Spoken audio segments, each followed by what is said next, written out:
Pebrero 27, 2023, sa adlaw nga Lunes.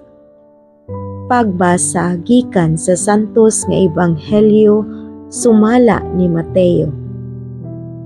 Si Jesus miingon sa iyang mga tinun-an, inig-anhi sa anak sa tao, ingon nga hari, uban sa tanang mga anghel, mulingkod siya sa iyang arianong trono, ug ang tanang tao sa kalibutan tigumon sa iyang atubangan.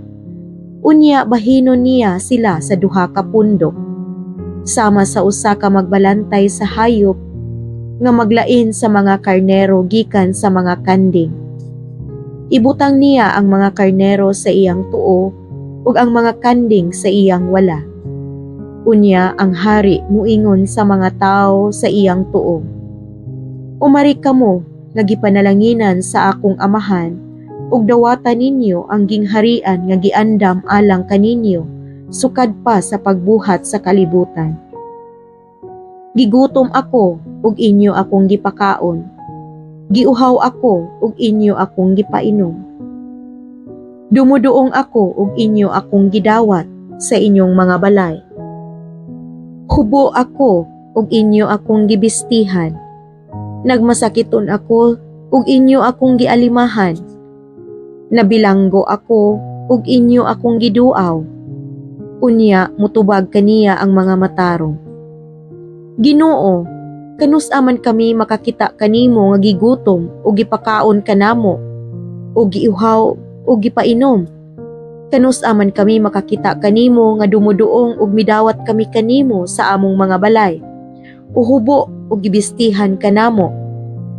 Kanus-a man kami makakita kanimo nga nagmasakiton o gibilanggo o giduaw kanamo. Unya ang hari mutubag kanila, sultihan ko kamo nga sa matag higayon nga maghimo kamo niini alang sa usa ka labing ubos niining akong mga igsuon, gihimo ninyo kini alang kanako. Unya moingon siya ngadto sa mga tao sa iyang wala, pahawa kamo kanako, kamong gipanghimaraot sa Dios. Ngadto kamo sa kalayo nga walay pagkapalo nga giandam alang sa Yawa ug sa iyang mga anghel.